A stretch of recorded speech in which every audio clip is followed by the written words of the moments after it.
Зя сайн байцгаана уу? Сонин сайхан юу байцгаана? Тэгэхээр хэдүүлээ энэ удаагийнхаа бичлэгээр 2025 онд нээлттэй хийсэн Sisu Road to Revenge хэмээх нэртэй бүхэл бүтэн 89 минутын турш галыг асааж адреналины ялгаруулсан акшн жанрын киног хурангуул үзцгэх болно. Ингээд бичлэгээ хүлээн авч үзцгээе нөө. Манай энэ удаагийн бичлэг нь movie recap, spoil болон review төрлийн видео бөгөөд зөвхөн мэдээллийн болон боловсролын зориултыг контент болно. Энэхүү видеог олон улсын спортын чиглэлээр үйл ажиллагаа явуулдаг байгууллага дэмжин ажиллаж байгаа ба хамтран ажиллаж буй байгууллагын талаар халбайсны мэдээллийг комент хэсэгт байршуулсан тул сонирхож байвал комент хэсэг рүү орж үзээрэй. Мөн манай суугийн recap кодыг ашиглан зарим урамшуул авах боломжтой бөгөөд энэ танилцуулга нь ерөнхий мэдээллийн шинжтэй ба ямар нэгэн өдөөн урайлсан эрсдэлтэй үйлдэлд дуудсан санхүүгийн зөвлөгөө өгөх зорилго агуулаагүй болно.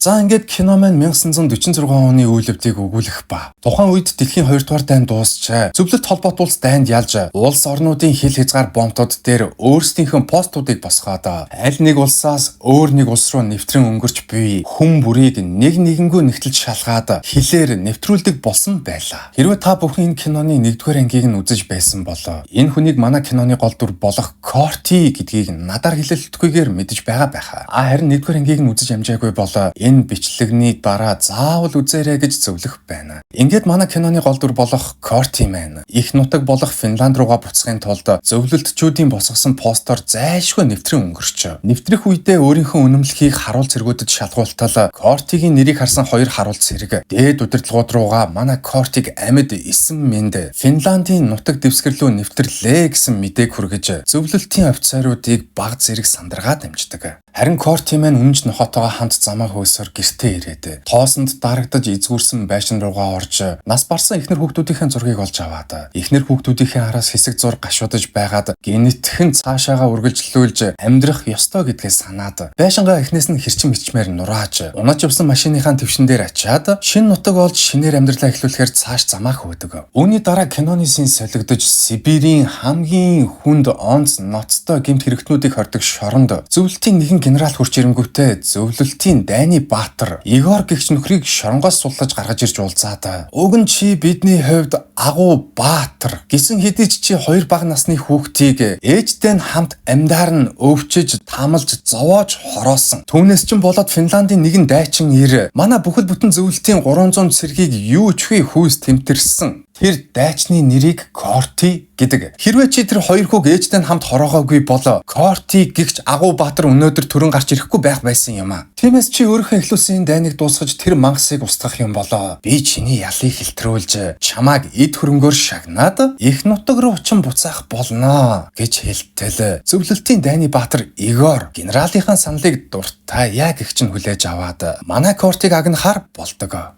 Ингээд хэд хоногийн дараа Корти маань хуучин байшингаа твшин дээр аччихсан шинэ нутаг руугаа давхиж явтал зөвлөлтийн цэргүүд замд нь отоод 69 машинаараа замыг нь хаачихсан хүлээж байдаг ба Корти маань машинаа зогсоотол араас нь зөвлөлтийн баатар Игор хэдэн цэргүүдтэйгээ хамт хурч ирээд манай Кортиг хороодгуулахаар 2 цэргээ юун түрүүнд явуулдаг.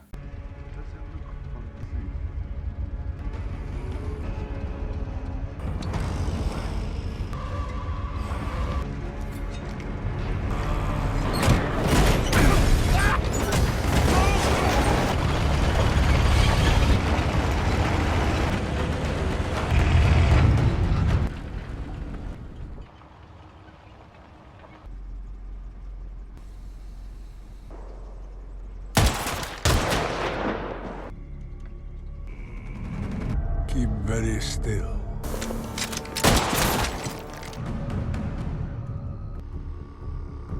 Ингээд Корти маань зөвлөлтийн цэргүүдийг хороочоод Игорыг ганцаарангийн амьд үлдээнгүүтээ цааш замаа хөөдөг ба Игор мотоциклааныхаа хуйг дуулахтаа 4 цэргийг нэмж дуудаад манай Кортиг хороо гэж тушаагаад араас нь явуултал Корти араас нь хөөж ирсэн мотоциклааны хуйг дуулахтаа 4 цэрэгтэй тулалдаж энхүү нэг нэгээр нь булгаж авдаг.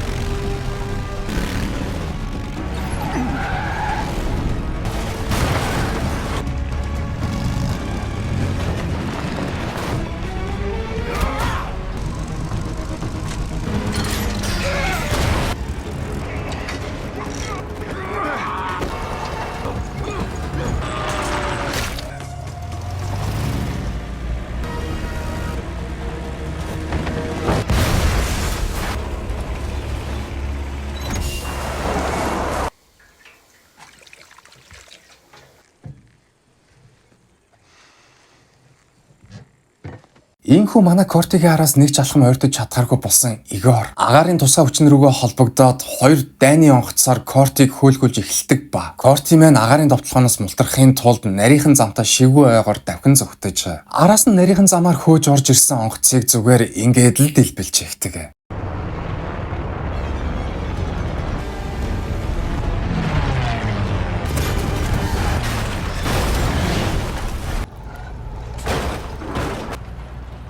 Харин нөгөө онгоц нь Корти руу гал нээж явсаар суман дуусаад нисгэгч нь онгоцоороо Кортиг мөргөж дэлбэлж алхаар шийдээд нэг ийм үйлдэл гаргадаг.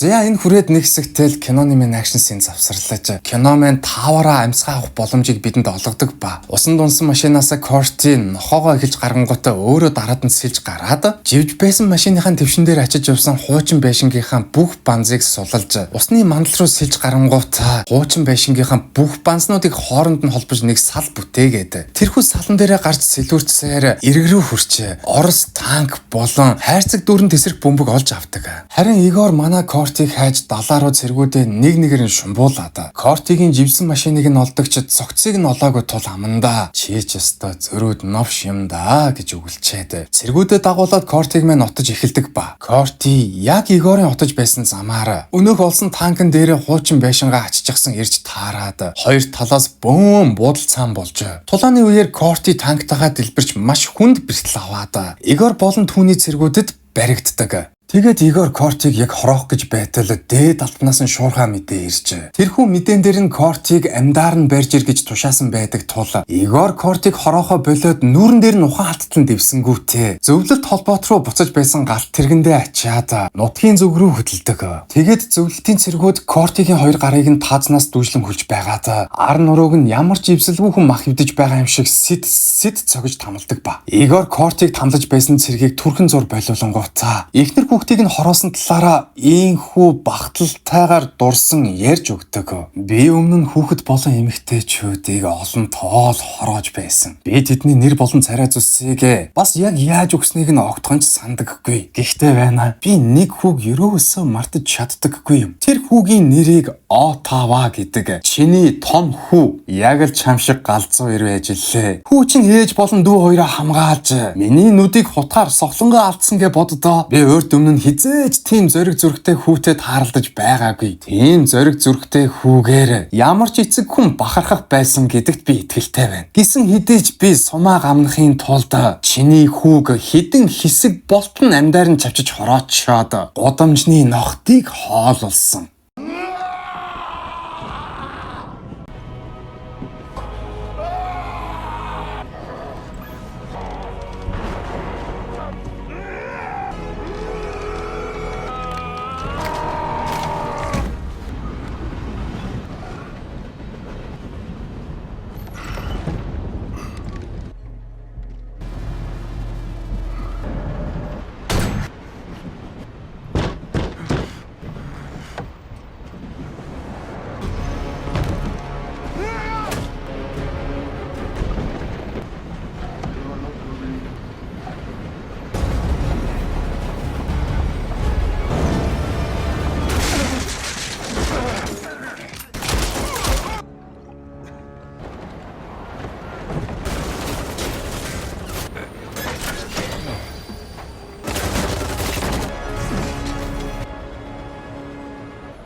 Any last words?